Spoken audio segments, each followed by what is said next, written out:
संपूर्ण भारत के छात्रगण, खास करके बिहार के छात्रगण जो किसी भी जिला से, किसी भी गांव से, किसी भी कस्बे से 10वीं कक्षा में अध्ययनरत हो, उनके लिए विज्ञान विषय से सुनील जी खाटी बिहारी लाजवाब, बेहतरीन, रोचक, ज्ञानवर्धक आपको लेक्चर सीरीज लेकर के आया है। और जल्दी आ गई हो सुनील जी खाटी बिहारी, आजा जेते बिहार के लड़का बारा जे की 10वां कक्षा में अध्ययन करता रहा, चले आइए सब छात्र चले आओ, all the student please do come because Sunil ji खाटी Bihari came in front of blackboard. इस बार मैं आपको साइंस से चैप्टर नंबर 8 है, उसके भाग 1 के तहत भाग 1 है, ध्यान रखिएगा ये भाग 1 है और मैं बहुत जल्दी आपको भाग 2 ये भी प्रस्तुत करूंगा। भाग 1 के तहत जीवों में जनन या जीव जनन कैसे करते हैं, उसका भाग 1 के तहत पहला चीज ये जाने कि प्रत्येक जीव में प्रवृत्ति होती है अपनी संतति, अपने संतान उत्पादन करने की या अपनी संतति आगे का जनरेशन बढ़ाने की। तो हर जीव की ये एक नेचर है, चाहे कुत्ता हो, बिल्ली हो, घोड़ा हो, गधा हो, कोई हो, चाहे सांप हो, कीड़ा हो, मकोड़ा हो, हर जीव जंतु में अपनी संतति उत्पन्न करने की एक प्रवृत्ति पाई जाती है। तो प्रत्येक जीव जो अपनी वंश वृद्धि करते हैं उसमें डीएनए की प्रकृति एक समान होती है, अर्थात कुत्ता कुतिया का बच्चा कुत्ते के समान होगा, बिल्ली का बच्चा बिल्ली के समान होगा, बंदर का बच्चा बंदर समान होगा, आदमी का बच्चा आदमी के समान होगा, गधा का बच्चा गधा के समान होगा, ई होगा इसके कहने का। लेकिन उसकी मौलिक डीएनए समान नहीं होगी। जैसे कि हर व्यक्ति का देखिएगा थोड़ा चेहरा जरूर भिन्न होगा, एक ही पिता का 4 बेटा होता है, सबके चेहरा में थोड़ी थोड़ी बदलाव होती है, बशर्ते कि जुड़वा न हो, जुड़वा में भी थोड़ा बहुत का अंतर होता है। तो उस स्थिति में हम ये कहेंगे कि उसमें थोड़ा बहुत का डीएनए जो मौलिक डीएनए होता है वो समान नहीं होगा। एक बात और ध्यान रखिएगा, मान लो कि कोनो लेडीज के बच्चा हो गई, ओ बच्चा के कोन पिता बारो, ओ बच्चा के बाप छे, यदि एव कंफ्यूजन हो भए गेलै कि by the worst case if you are not able to deciding that who is the father of that particular child, उस स्थिति में क्या हो जाएगा, उसका सबसे बेस्ट टेस्ट है डीएनए टेस्ट। डीएनए टेस्ट उससे पता हो जाता है क्योंकि हर बच्चे का जो डीएनए होगा वो उसके माता और उसके पिता से निश्चित ही मिलेगा, और यदि उस पिता से नहीं मिल रहा है, एक माने माइनस प्लस में कोनो न कोनो गलती होइल बारा एक, लेकिन इसका माने ई नहीं जब सब टेस्ट करावेगा। अरे तू 10वां में पढ़ता है, दिमाग लगा पढ़ाई में, अल्लर बल्लर में दिमाग नहीं लगावेगा, नहीं सुनील जी खाटी बिहारी मारेगा 10 गिनेगा 1। और चलिए अब इसके आगे देखते हैं कि विभिन्न जीव जनन कैसे करते हैं। तो विभिन्न जीव जो हैं वो उनकी जनन की विधि उनके शारीरिक अभिकल्पना पर निर्भर करती है कि उसकी शारीरिक संरचना कैसी है। यदि जीव एक कोशिकीय है, सिंगल सेल ओरिएंटेड है, तो उस स्थिति में प्रायः विखंडन से उसका होता है। विखंडन कैसे कहते हैं कि जैसे कि एक कोशिकीय जीव है और एक कोशिकीय जीव में सेल डिवीजन होता है, सेल डिवीजन होता है अथवा उसी को विखंडन कहते हैं। जैसे कि कुछ जीवाणु है, प्रोटोजोआ है, अमीबा का उदाहरण ले लीजिए, बहुत अच्छा उदाहरण। तो इसमें देखिएगा कि अमीबा जैसा जीव है, ये आपको 2 बराबर भाग में विभक्त हो जाएगा। जैसे देखिए अमीबा है, इसका केंद्रक है, ई केंद्रक धीरे धीरे चपटा होगा, ई केंद्रक फिर केंद्रक 2 भाग में विभाजित होने की स्थिति में चला आएगा।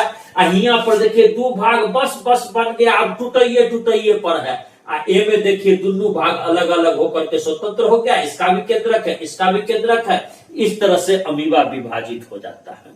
ये प्रक्रिया फिर ई जो है, फिर ई 2 गो देगा, इसका माने ई से बढ़ते 4 से बढ़ के 8 से बढ़ करके 16, एकदम जिसको ज्योमेट्रिक प्रोग्रेशन कहते हैं, we are saying it as a geometric progression.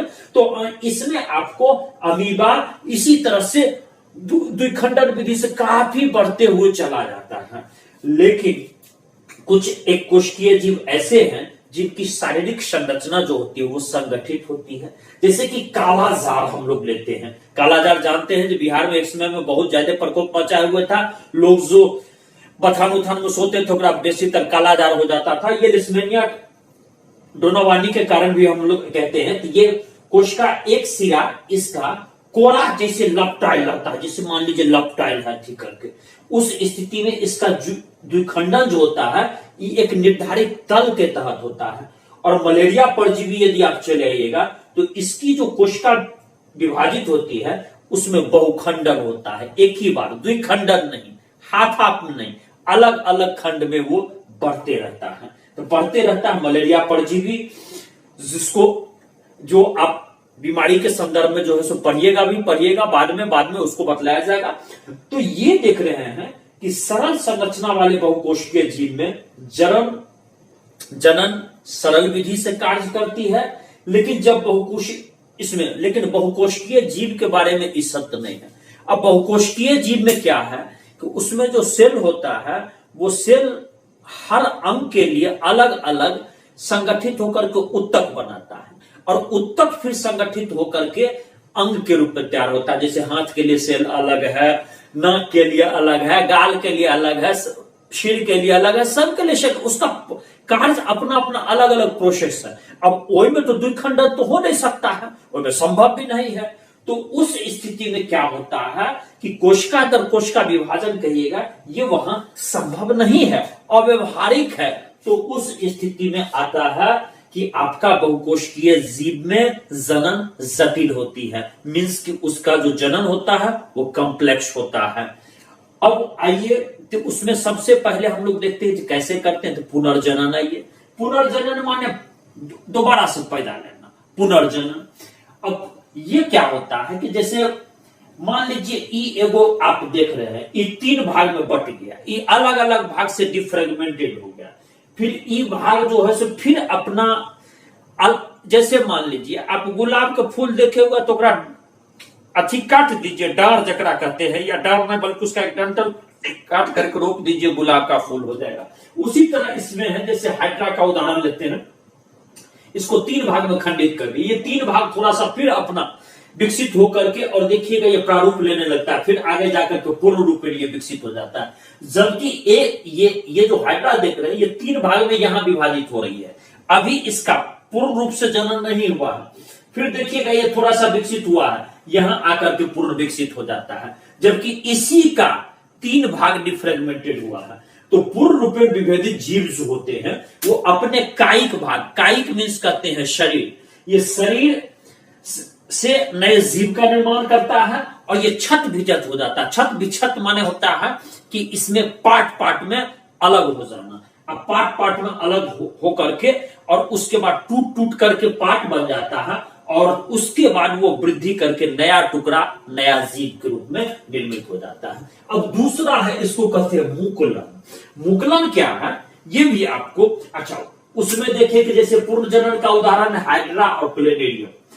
मुकुलन, अब कुछ हाइड्रा आपको मुकुलन विधि से भी करता है। इसमें क्या होता है कि जैसे कुछ प्राणी मान लीजिए पुनर्जनन के लिए मुकुलन को जायदे या उस मुकुलन विधि को ये अख्तियार करते हैं। अब देखिए कि जैसे हाइड्रा कोशिका है, मान लीजिए ये हाइड्रा है, इस हाइड्रा में एगो छोटा सा देखिएगा इधर से फोड़ा की तरह, फुंसी की तरह आपको निकल जाएगा। आप ओल देखे होइएगा, ओल देखिएगा तो में देखिएगा तनी छोटा छोटा सा एगो फोड़ा की तरह निकलेगा।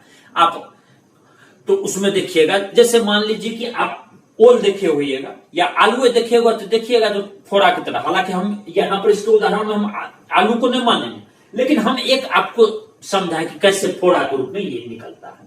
इसके बाद देखिएगा जी ये फोड़ा धीरे धीरे बढ़ करके इसी आकार का होने लगेगा, जैसे कि ये आपको हाइड्रा का ये आकार है, ये आकार है, ये आकार है, ये आकार है, इस आकार का ये धीरे धीरे बढ़ने लगेगा। अब देखिए यहां पर जो आप देख रहे हैं यही हो रहा है।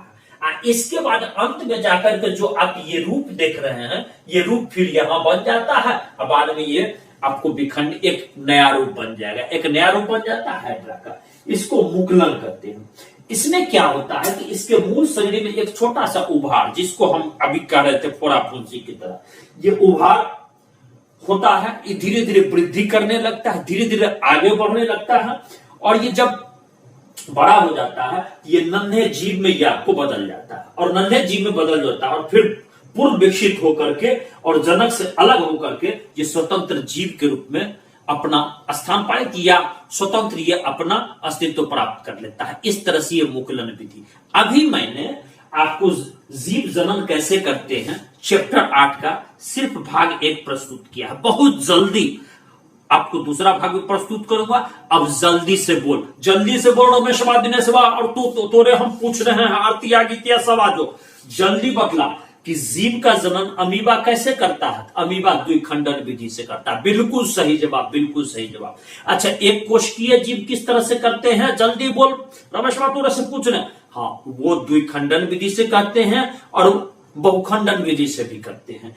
अब अगला जरा ये बतलाना कि इसमें काला जार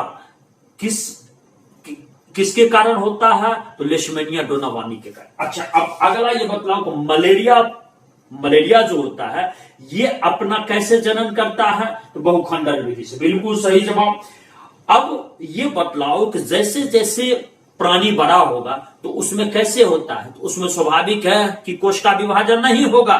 कोशिका विभाजन नहीं होगा बल्कि उसकी एक जटिल कॉम्प्लेक्स प्रक्रिया होती है, क्योंकि उसका हर कोशिका अलग अलग उत्तक संगठित करता है और उत्तक अलग अलग अंग के लिए बना रहता है, इसलिए संभव है उसकी एक विशेष प्रक्रिया के द्वारा होती है। ठीक, मैं सुनील जी विदा ले रहा, बहुत जल्दी मैं आपको दूसरे वीडियो लेक्चर से मिलूंगा।